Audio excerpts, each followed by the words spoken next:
Hi, welcome to this month's installment of the Cafe CSE series. My name is Nick Mason. I am a professor of English and the coordinator of the European Studies program here at BYU. For those of you who've never been to one of these events before, it's probably worth just foregrounding a little bit about this series and what the CSE is. The Center for the Study of Europe was founded 10 years ago, funded in large part by federal government grants. And the founding director of the CSE, Wade Jacoby, who's actually teaching at the Washington seminar this semester, so he's not here. He always thought it would be a great thing to try to simulate what it was like to overhear people in Europe arguing over an intellectual topic in a European cafe. We've tried at various times, importing cigarette smoke and accordions and so forth, but the only props we have left to go with are the Perrier. But the goal today is to try to have a lively discussion about an important issue in European culture. Today's discussion is going to be moderated by myself. It will be recorded and put up on BYU Radio Friday morning at 9 a.m. on the Sirius station. It also will be on the Kennedy Center podcast sites, so keep an eye out for it there. This month's topic is one that I actually proposed a couple of years ago for one of these sessions. The topic particularly is literary translation and the 3% problem. My problem isn't so much the 3% problem as it is bad titles. I'm not very good at giving titles to things. And so Corey Leonard, one of the directors of the Kennedy Center, came to me the other day and he said, "What is the 3% problem? Everyone's asking me and I have no idea what it is."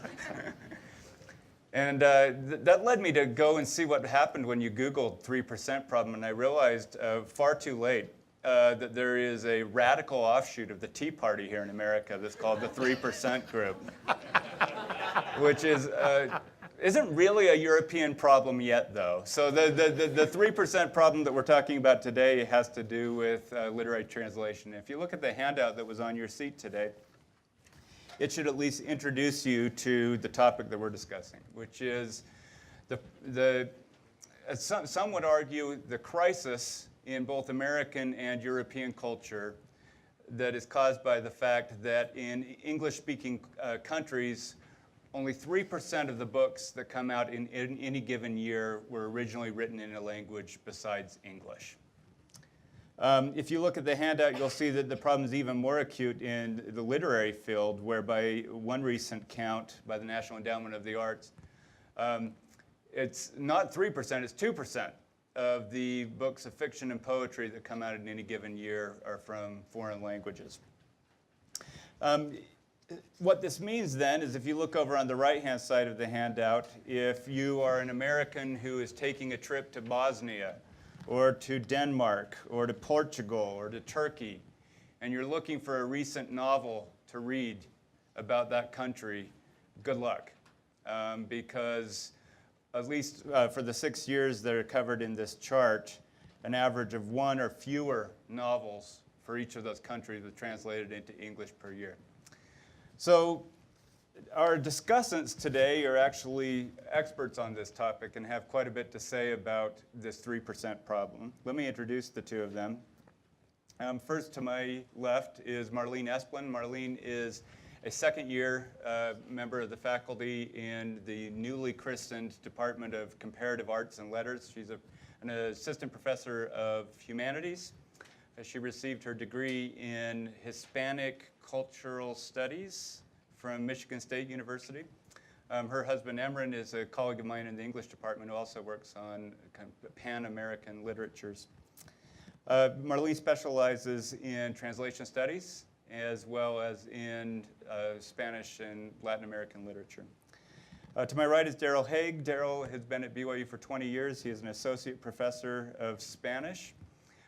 He came to academics via the much less lucrative world of law, where he received a JD and practiced law for 3 years before going back for a PhD eventually in Spanish. Again, translation is his field of studies. He works in translation pedagogy, translation theory, and using his law background, he works in legal translation as well. So the lead question I want to ask both Marlene and Daryl is this. Particularly in a month where we're seeing yet another huge crisis in the EU between Greeks and the Germans, and we're seeing the Charlie Hebdo attacks and so forth. Is an issue like this big enough for us to worry about? How big of a problem is the 3% problem? Okay, I'll start.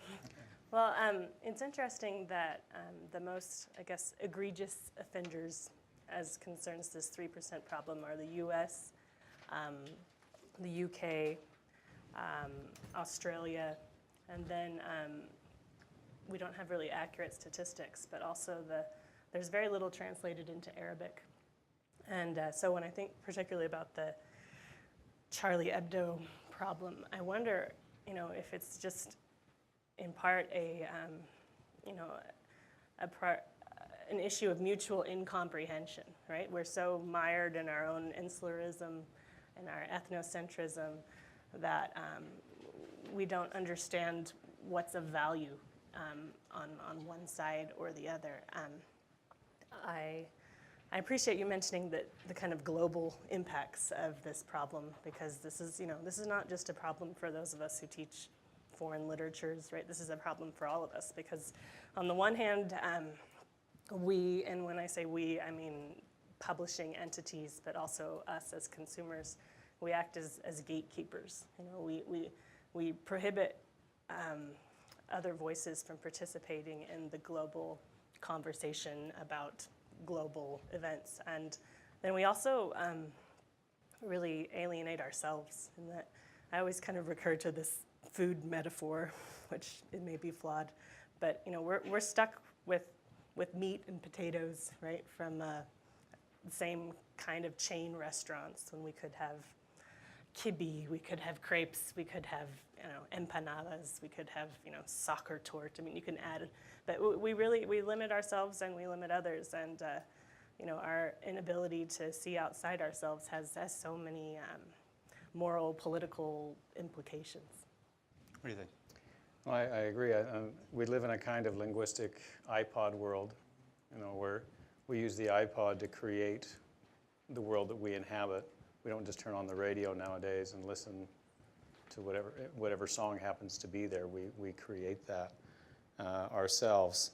And I think of my introduction to Mexican culture growing up was Speedy Gonzales. Not Speedy Gonzales, but Speedy Gonzales, the little mouse that ran around and escaped Sylvester the cat. And that was my impression of Mexico, even after taking 3 years of Spanish in high school, which was my fault for not paying attention. But that was my view of Mexican culture at the time. And that kind of limited view reminds me of another thing that I noticed when I first came here to work at BYU, and that was that there was a letter posted in the Department of Spanish and Portuguese, where I work. In the office, there was a letter posted from the principal of a local charter school that will go unnamed. And the principal was defending the school's decision to offer only French and German as foreign languages in the school. And her reason for that was that Spanish has no literary tradition. And the reason, of course, that she didn't know about the Spanish literary tradition was precisely because of this lack of available translations from Spanish. Now, today we're supposed to be talking about the European Union specifically, well, not the European Union, but Europe specifically. And the European Union, in terms of technical translation, is actually very good. There are 23 official languages. That means they have 506 possible language combinations that they have to interpret into every day. And they're very good about those kind of technical things. All of that interpretation activity is paid for with about the price of a cup of coffee per European Union citizen per year. So it represents a very small Can you portion. put that in Mormon terms? Yeah. No, I can't. Do any of you drink the same thing every morning? Milk has become so much more expensive than gasoline nowadays. It's hard for me to come up with what the equivalent would be, but it's about 2.5 euros a year per citizen. So the one argument, one counter argument is that the reason for the 3% problem and sort of this huge spread of English texts at some level at the peril of other languages is that global English is just kind of the new reality. And that in many ways this is a good thing, that we should be, that every work that's written in English at some level is accessible to a global audience in ways that something written in Danish or Icelandic or so forth wouldn't be.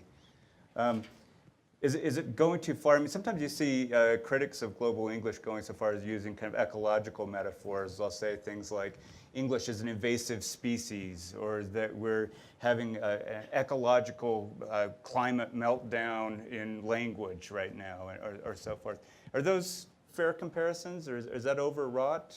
Well, I think the trick here is not to fall in a sort of either-or camp. I mean, it's both an invasive species and a lingua franca.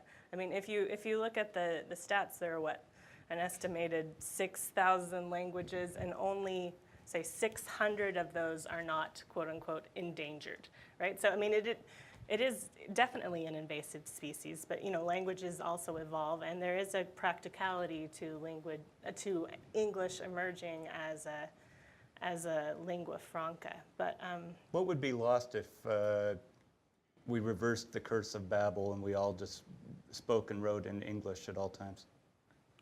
That's a good question.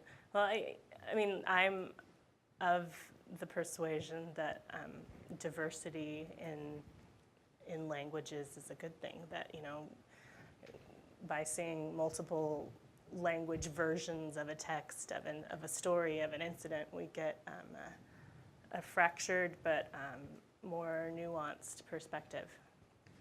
I would say it would be the death of the 6,000 worlds that each of the 6,000 existing languages represent. You know, we can look at recent studies on different language groups and how they construct the world.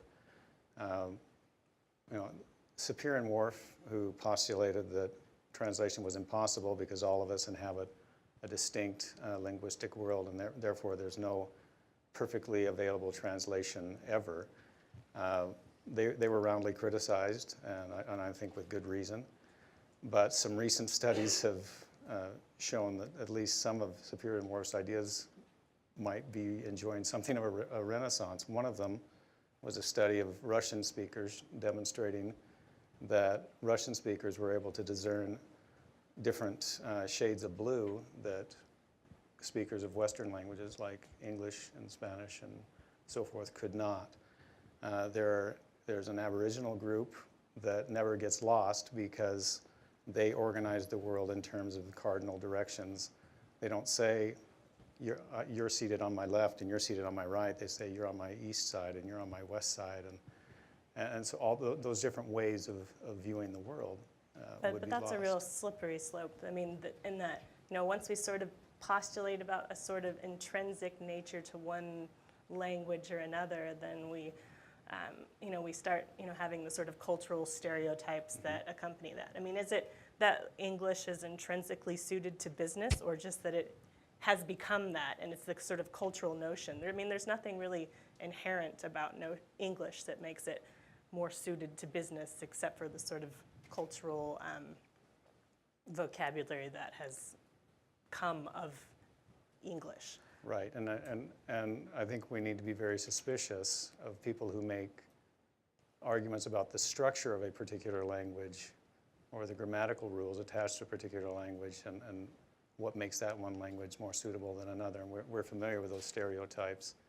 I'm in Spanish, and so I always hear that Spanish is more suitable for communicating emotion, Or I've heard, and English is not. what is the joke? That English is for business, French is for conversation, Spanish, Italian for romance, Russian for commanding your soldiers, and German for calling your dog, right?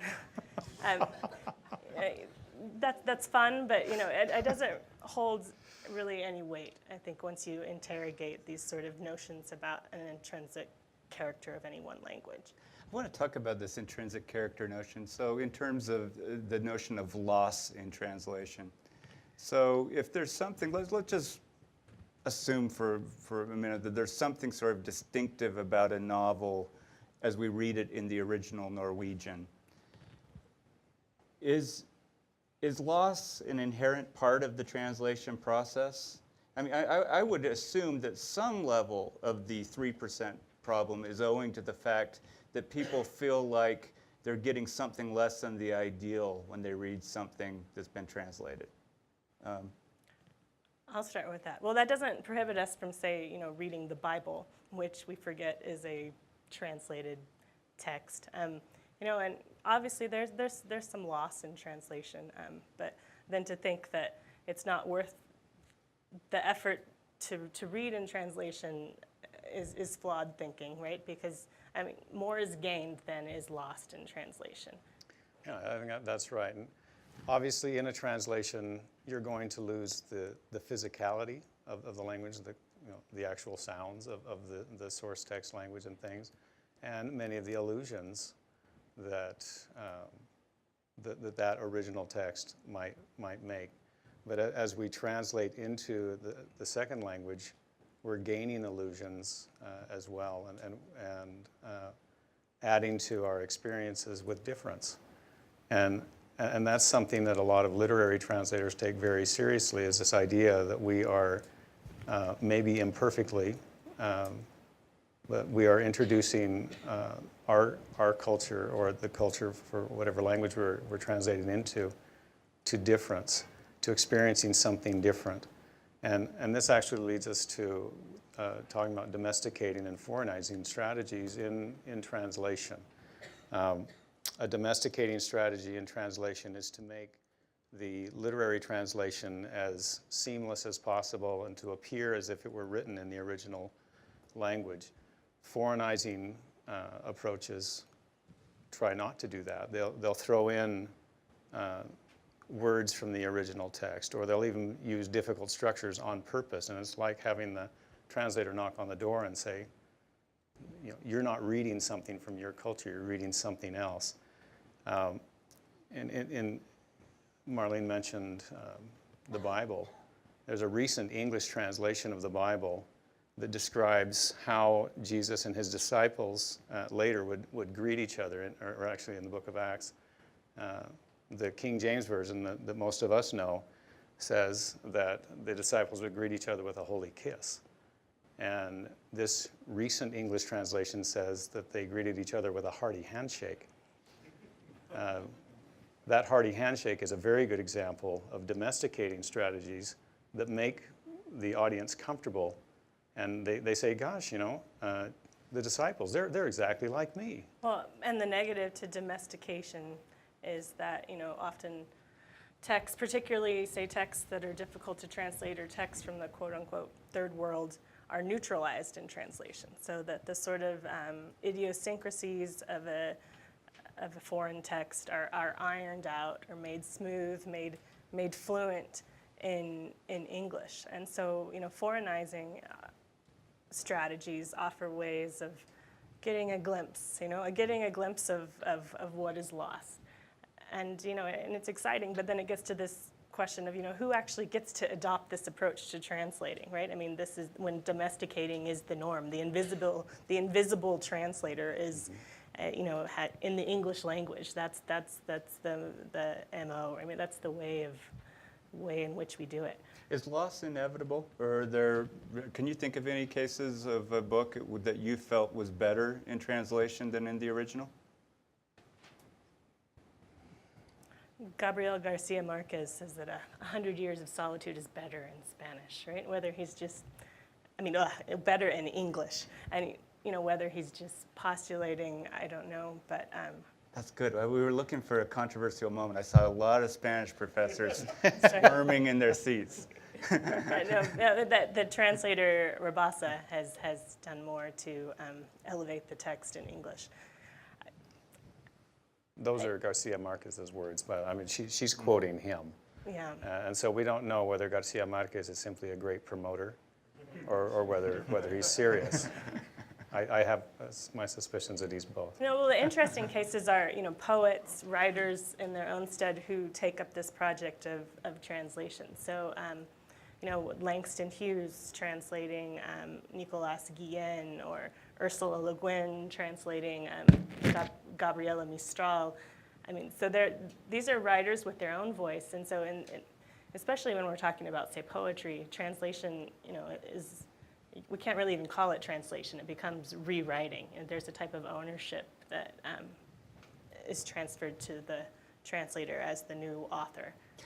So if I pick up a book that was originally written in Estonian, and I have no knowledge of Estonian, how can I get a sense of if this is a good translation? What are the quality control mechanisms? Are there any? Well, there are some good articles on that very topic on how to read a translation. There's a well-known essay. It's available to you free on Words Without Borders by Lawrence Venuti. And Venuti asks us to pay attention to things like the rhythm of the text, to pay attention to the images, to the metaphors that are employed. And you're right.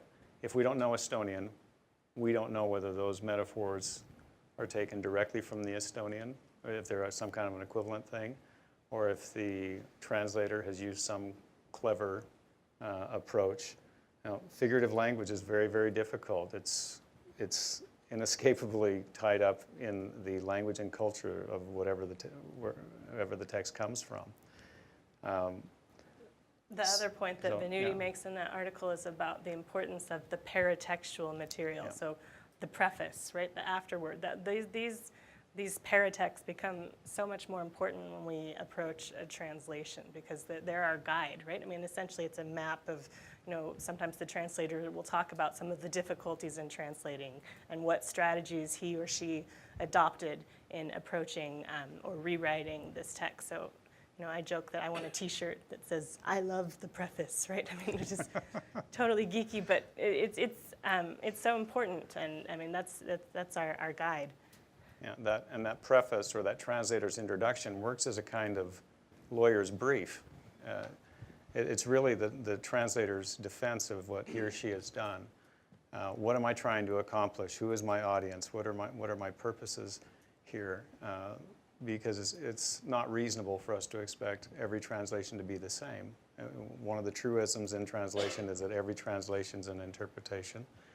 And so that introduction gives the translator an opportunity to defend herself, basically. Another strategy for reading a translation is not to just read one, right? Yes. To read multiple translations. Say, if we're preparing for our Sunday school lesson, then we read, say, 3 different editions of the Bible. And, we'll be surprised as to how much they diverge. But, when we kind of get multiple perspectives and then we approach the text that way, then we, I think, come closer to whatever it is that text is. Yeah, and there's an old joke about people opposing the language requirement in high schools, that everybody needs to take a language. And there's a parent meeting, and at the meeting, one of the parents stands up and says, well, if English is good enough for Jesus, it's good enough for me. and that's because the Bible in English is not treated as a translation by that particular person. And so your Estonian question, I think, is a really good one. It's important as we're reading translated literature to remember that is what it is.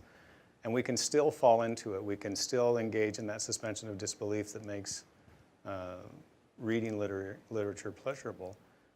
But we can increase the pleasure, actually, by paying attention to these things that are unique to translations. And I really think that one of the biggest obstacles to reading translated literature or to publishing more translated literature is this perception that it's not good right? That it's painful, or at best it's good medicine.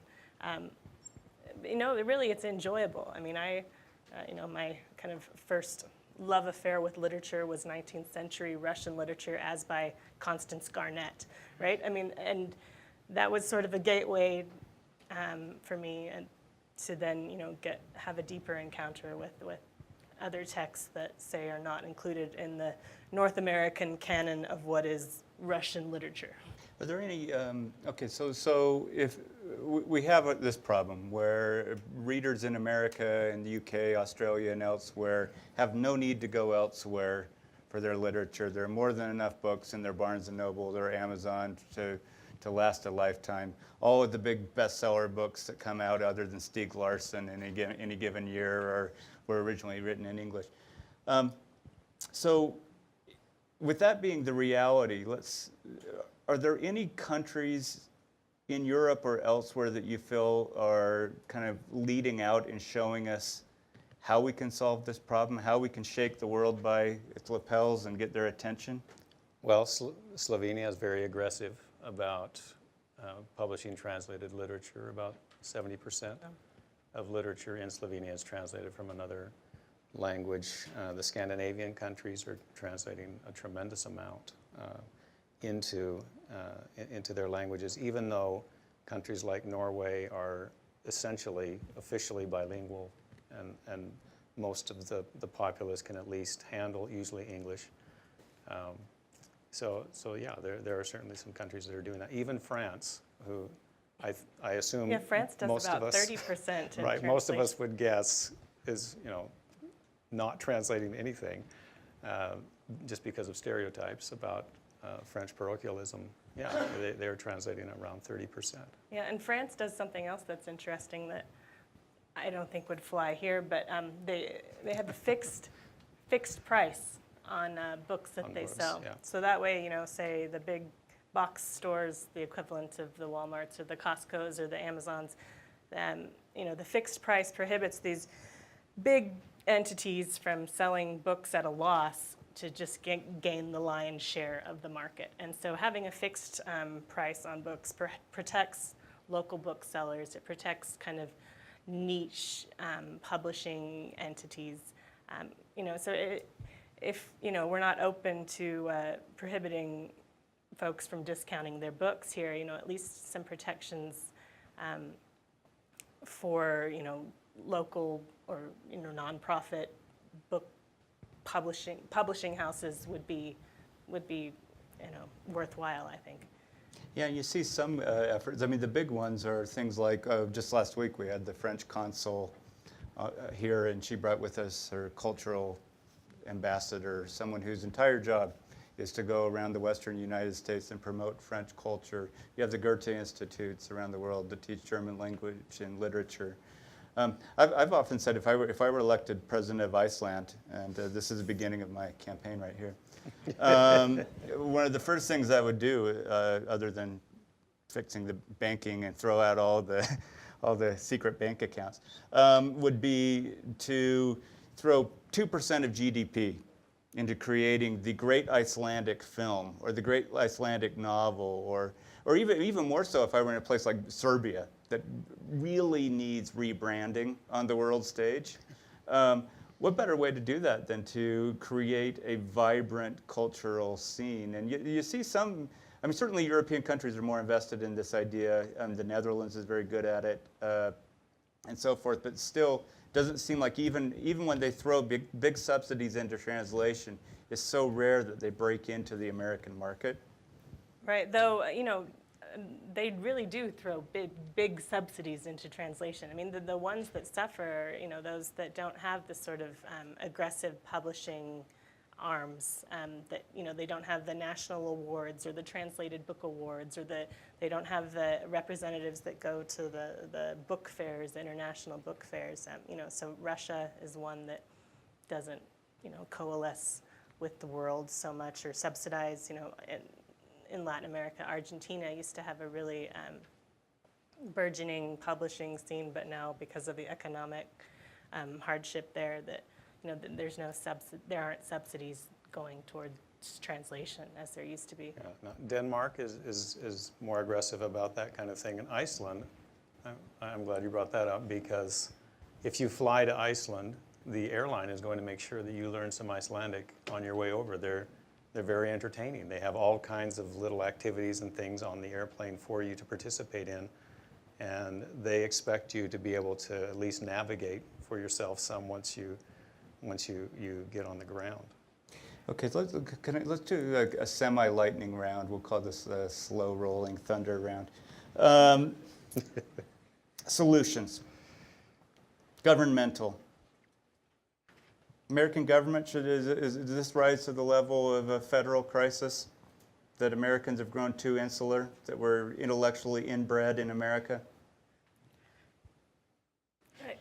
Run with the inbreeding metaphor. All right. Well, yes, we're insular. And I think the NEH or the humanities entities that are impoverished as they are, should definitely put energy towards publishing more. How do you convince I'll say it, a Republican Congress right now, which historically has had very little interest in funding the arts, the humanities? What's your best pitch to them, or let's say the Utah legislature, that really it is to the American national good to become better readers of foreign literature? Well, I think that we could talk about immigration as an entrepreneurial action, that actual genuine immigration, which would be people actually coming into the country, improves our economic state. We're not replacing ourselves. Frequently, immigrants are coming from situations where it's common to have larger families. Someone needs to make sure that the Social Security system keeps on working. It depends on younger workers and on new entrepreneurs all the time. Part of that effort would include learning something about where these people are from, what they're like, what their values are, what's important to them. And so if we could promote translation activity that way. So books, young adult novels about life in Nicaragua, that type of thing? Why not? Well, And that would have to be done, most likely, unfortunately, by professors like us who already have a job and don't have to depend on literary translation income as a way to support our families. Just on a side note, I want to come back to that in a minute. But Okay. how much or little does literary translation usually pay? It doesn't. I hear 10 cents a word is kind of the going rate. Is that right? There are a couple of celebrity translators, who are established and are able to do okay. But it's something that's often a labor of love, and professors are uniquely situated to do that because often they're fortunate to have a day job, right? Okay, so I want to come back. I'm going to come back to that. So you're on the hill. You're on Capitol Hill. Well, okay, I'll go back there. You're passionate about the 3% problem. I kind of feel like working with Congress is a non-starter. I mean, so more Straight to the exciting. White House then. More exciting are these grassroots efforts. All of the independent publishers. Words Without Borders. Literature Without Frontiers. On the handout. Asymptote is another one. We're really conscientious, increasingly conscientious about, again, our food habits, to go back to this metaphor. Why don't we, empower ourselves as consumers, to, figure out, from Words Without Borders or Asymptote or the Dalkey Press, the Dalkey Archive Press listing on the best European fiction. Why don't we go to these sources and get our literature from there and, empower ourselves and, think about where we buy. Is there any argument to be made that, heaven forbid we go to Common Core or something like that and we try to create a federal level mandate that English classes, junior year English class, need a unit in world literature, contemporary world literature? Marlene and I were actually talking about this a couple of days ago and about what we ought to define as American literature, and I'll defer to her on this. Right. I mean, we have this notion, errant notion, that American literature is that which is written in English, right? When English wasn't even the official language of the United States until well, Not even yet. yeah. But, you know, the Cabeza de Vaca, right? The text by de Tocqueville, or, you know, text, you know, if you look at New York is as multilingual as any location, right? So it's, you know, our notion of American literature is a construct in and of itself. And the project by the Longfellow Institute out at Harvard is interesting because they're trying to reconceptualize American literature such that, you know, we include voices in languages other than English when we talk about the canon of what is American literature. And that's a responsibility for literature teachers and professors to take, to promote translated literature within their classes. High school teachers? Sure. Well, but see, like, you know, why the government's arguing about, you know, whether or not you should require someone to wash their hands. You know, so I don't think it's with the government. I think that But like when they get their mandatory measles shot, can we give them 100 years of solitude with that or something like that? Or you can't get your measles shot till you've read.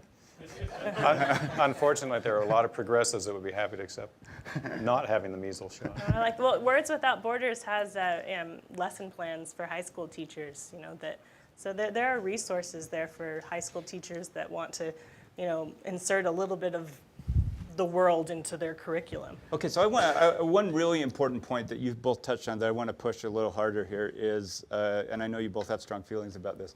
So in many ways, the people who are best situated to do literary translations of foreign texts into English are literature professors of foreign languages in America. So your Norwegian professor knows the language, knows the literature, has the right sensibilities, should be the one who has some level of mandate to do that.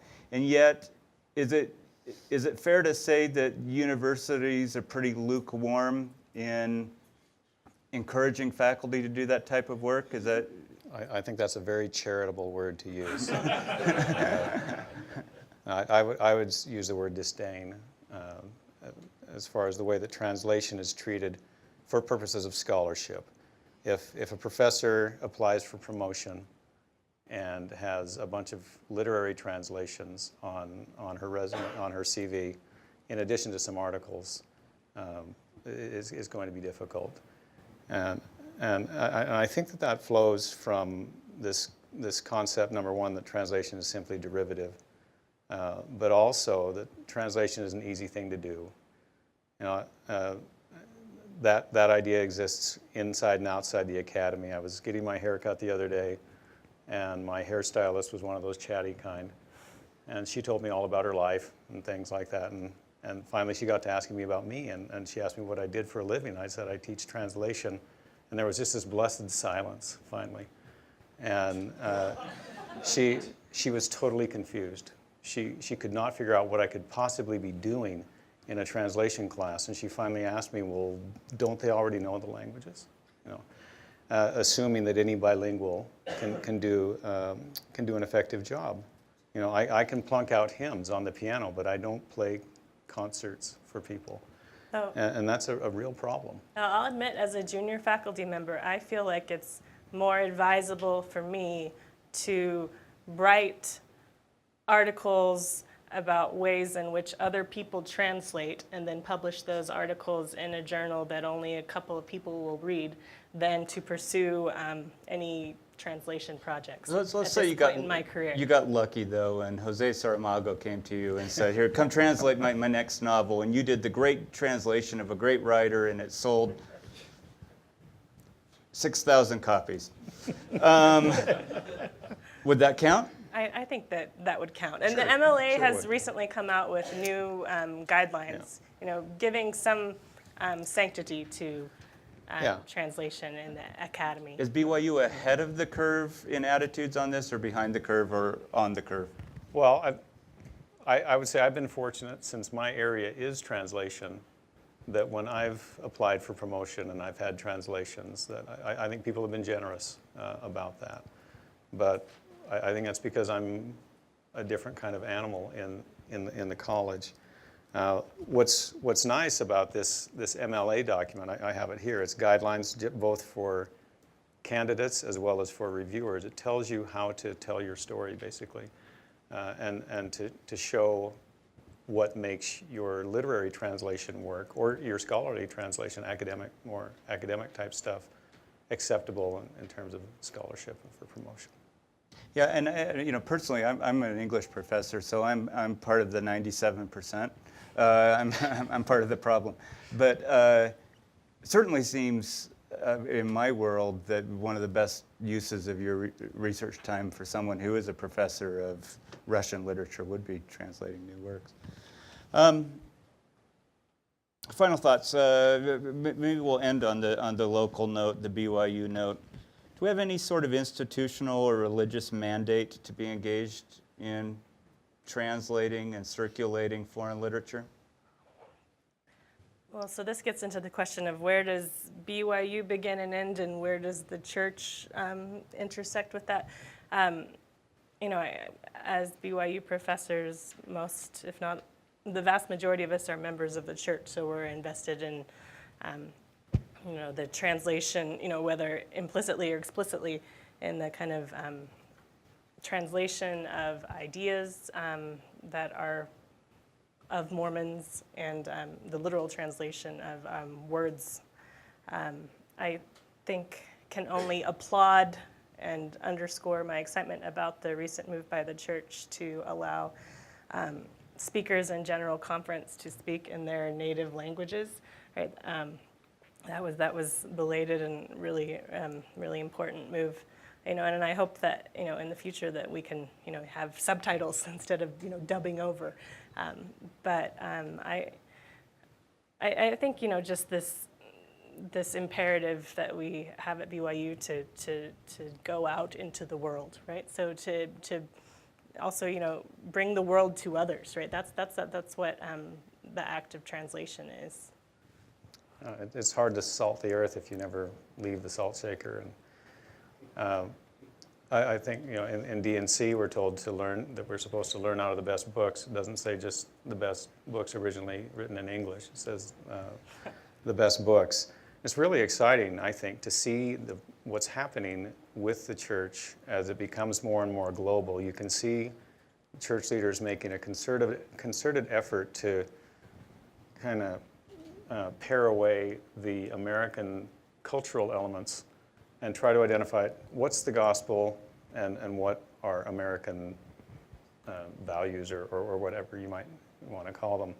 The new handbook that came out in 2010 has a chapter called Adaptation. The whole thing is about recognizing differences, things that are unique to different LDS communities. That's a very exciting thing.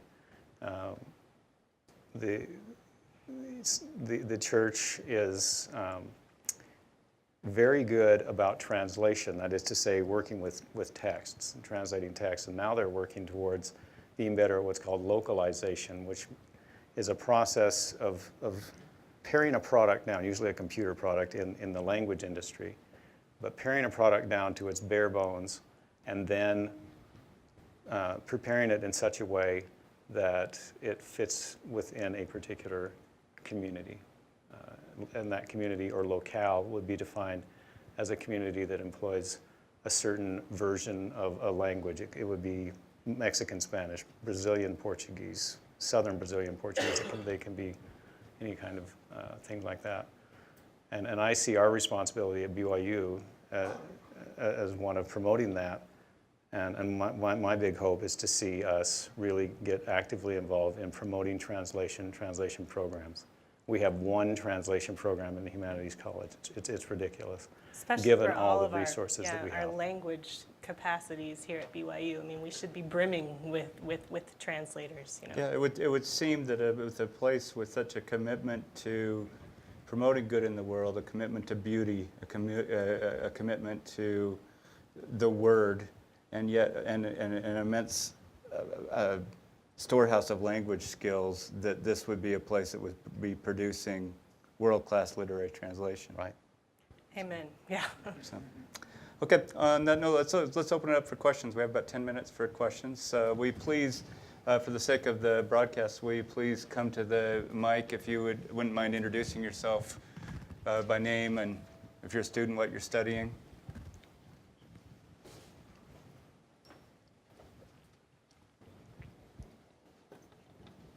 Hi, my name is Bert Fuller. I'm a master's student in comparative studies. And something I've noticed is just using Amazon or local bookstores, I find it difficult to find even stuff in the original language, not just translation. And I'm curious if you were at all familiar with the publishing mechanisms which might make getting even major languages like French or German or Italian more available in the United States. I'll take this one. You know, as pertains to Amazon, it's interesting. Recently, Amazon's come out with what's called Amazon Crossing, which is, in a sense, its apology for being Amazon, right?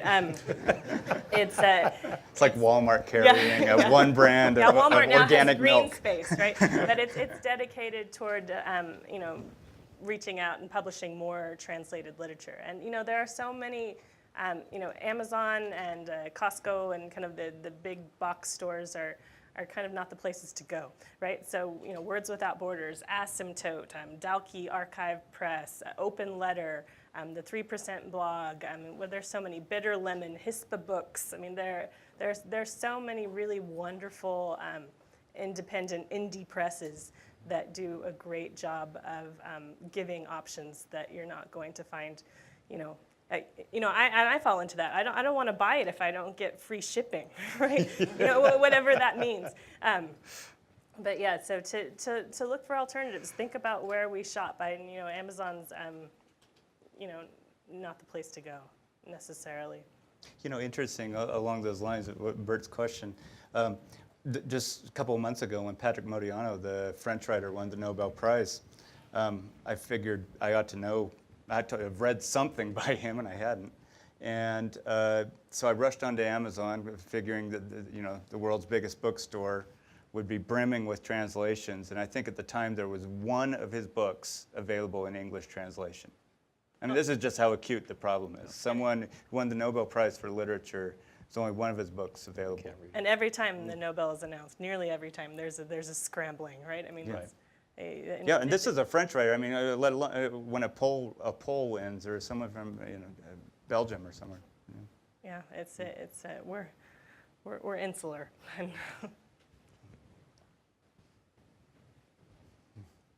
I'm Kif Augustine Adams from the law school, and I have two questions. The first one is, why should we focus on translation rather than developing our skills in languages beyond English, so that we have the capacity to read in the original language as well? Certainly that you're not going to be able to read everything in every language in which it was originally built or written, but why not focus on high schools having Spanish literature courses, Mexican literature courses in the original language, or in this area even maybe Danish literature courses where people could develop both heritage languages and other ones.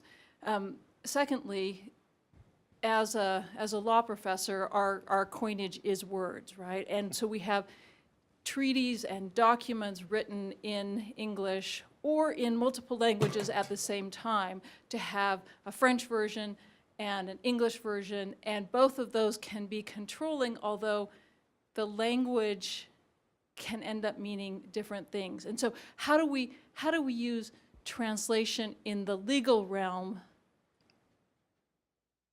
and still be precise in the ways that we need to be precise for purposes of law? Okay. You want me to do that Yeah, one? you want to take Okay, that I'll do you. that one. First, I'll address the treaty question initially. And standard practice, certainly in the European Union, is that no matter how many languages that a particular accord or treaty is written in, all of those are official. That is to say, that even though genealogically there is a translation out there, legally there is no translation. These are called authenticated translations, right? And so they all enjoy equal status. And now I'm not familiar with the jurisprudence of that, what the rules are that judges are supposed to use, you know, the rules of interpretation are. But there's this legal fiction established that they're all the same, which is a very interesting thing. And as to your first question, why shouldn't we encourage Danish literature classes or Spanish literature classes or French literature in French and Spanish and Danish? We're all for that. But those of you who have served missions understand how hard it is as an adult to learn a second language. Even after 18 months or 2 years as a missionary, you come back and you still can't handle the imperfect subjunctive. You know, or you don't understand verb government very well, which prepositions accompany which verbs. That stuff is hard. Your brain changes in puberty, and you cannot learn a language the same way you did as a child, no matter what Rosetta Stone says. Okay? And so translation offers a way to introduce you to more of those cultures than maybe you otherwise might be able to. Obviously, I would love it if we could all learn the 6,000 human languages that are existing today, but it's not a practical solution. Right, and then, you know, obviously, the more languages you learn, you know, the more access you have to these different worlds, but, you know, to not let that dissuade us from reading text and translation, right? Because, you know, if we're waiting on ourselves to master, you know, Hebrew before we can read, you know, the Bible again, or, you know, then we're going to be waiting a long time. So are you suggesting we should hold off on the Old Testament until we learn Aramaic, or Absolutely, New Testament until yeah. we learn Aramaic? Yeah. Yes. Listen, Maddie? Hi. So earlier, a hypothetical Nicaraguan young adult novel was mentioned. Okay. And it just made me wonder, what are publishing conditions like right now in Latvia, for example, that like the list says 0 out of 0 were translated. Are there countries that, or languages that aren't producing, or that, is there a country that is producing that we're totally ignoring? I mean, is the 3% problem completely our fault when it comes to some languages as small or specialized as Estonian? Well, I can't speak to Latvia, but I know I've read some data about the situation in Lithuania, where after a text is written in Lithuanian or Russian, it's automatically then translated into English, even though there's probably zero prospect of that text being translated, being taken up by the US or the UK market. But still it's translated into English, so that at least it's reached that kind of intermediary step, so then perhaps it could be translated into French or German or Russian if it was written in Lithuanian. So English translations of their own accord happen, whether or not they ever make it into, you know, the US or UK markets. And it's not that these countries aren't producing literature, it's just that the literature isn't being translated. Or taken up by the market, yeah. And this is one of the things that I think both of us are very passionate about, and that is identifying writers whose work is worth reading and getting it translated so it can then enter the market. I have a collection of Costa Rican short stories. You know, the list of Costa Rican writers available to people in English is very, very short.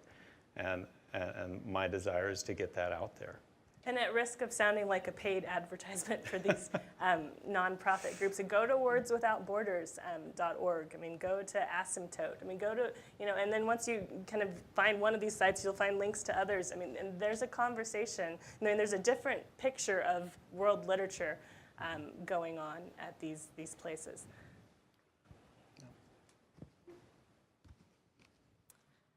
Hi, my name is Elise, and I'm an MFA in creative writing.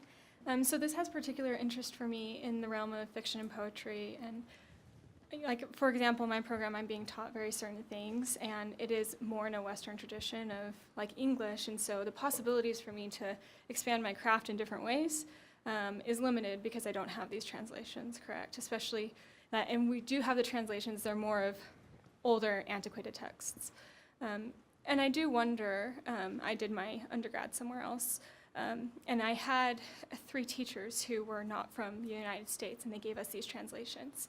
And one of the things that they contested, they talked about this problem, was that the classification of world literature makes it something separate versus allowing the translations to come and become a part of literary canon in more than just this is separate than what we are reading. So allowing it to be a part of Renaissance literature, of modern literature, of post-structuralist literature.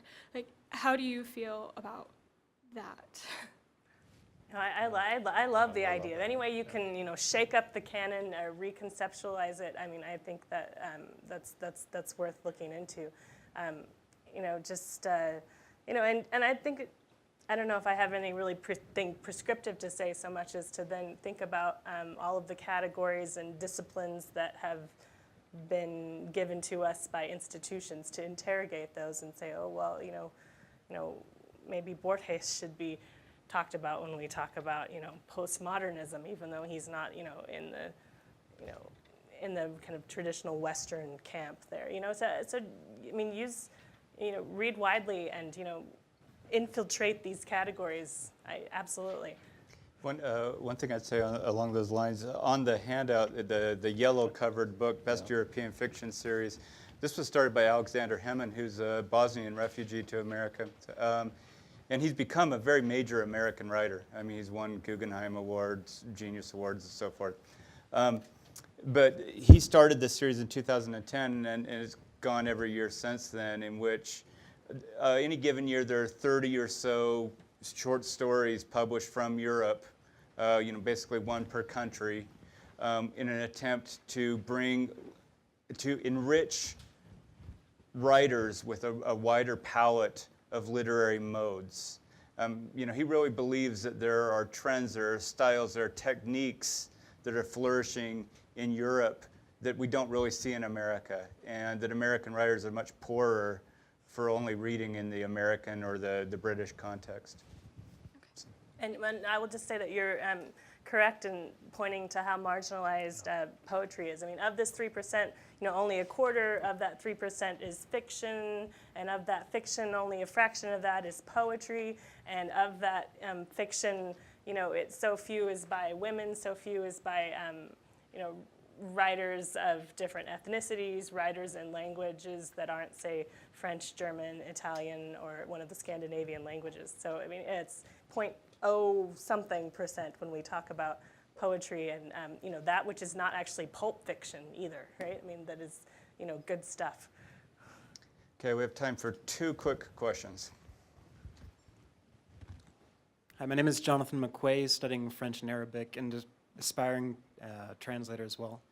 And, with the talk about reaching out in our insular society, I'm wondering, of course, this is more opinion than any study could ever could accurately display, but in your opinion, in a world where all literature is translated into English, do you feel that that would do more to help us to reach out and buoy up these differences in culture and in heritage?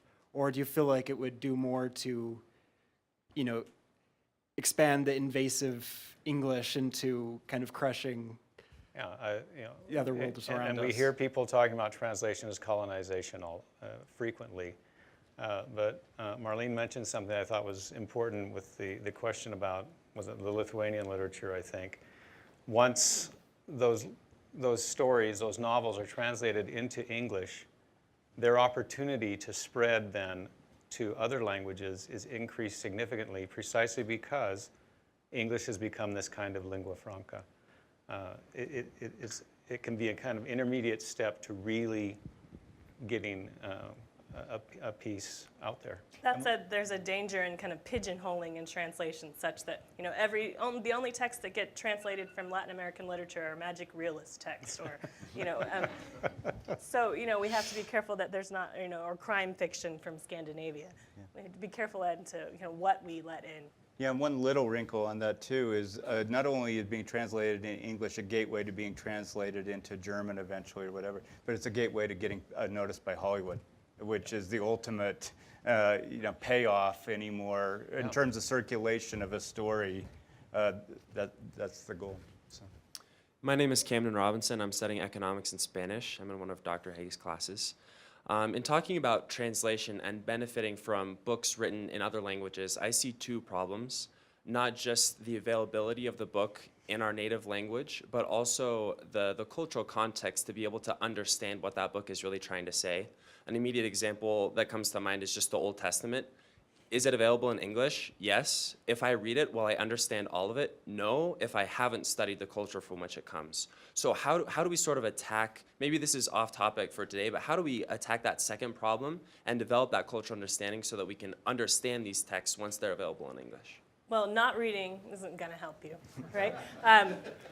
I heart the preface again. You know, when there is that reading multiple translations, I think is a good strategy, and I'm sure Daryl has lots of ideas there as well. You had mentioned the paratext, which is anything that's included with the text that isn't original to the text in some way. Your King James LDS version of the Bible has maps, it has a topical guide, it has a Bible dictionary. You need to be studying those things as well. And many translations will do things similar. These are novels, but they will contain essays, frequently essays from very well-known writers from that particular culture. The purpose of those essays is not just to help you to read, but rather to give that translation some weight, to give it a name, so you're more willing to read it. And then at the end there will be maps, frequently recommended readings, very often at the end of many, certainly modern translations, there will be a list of those kinds of things. And interviews with the authors Yes. up on the web and so. Yeah. Okay, our time is out. Let me just quickly make one announcement. So Cafe CSC is a monthly series. We meet on the first Wednesday of every month at 4 o'clock in this room during the school year. Next month's installment is something completely different, but really interesting. It's entitled Environmentalism, Neuroscience, and the Contest for German National Identity. And we'll cover all those in 40 minutes. And then the following month should be a really fun one to launch you into the summer. 10 great European films of the 2010s. So we'll get, the directors of international cinema will be our speakers on that one.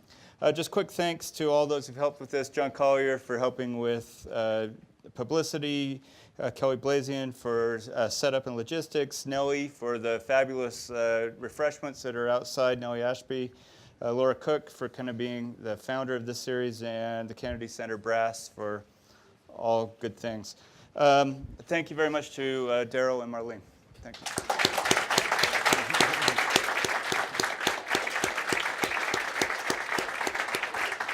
Please join us for refreshments and.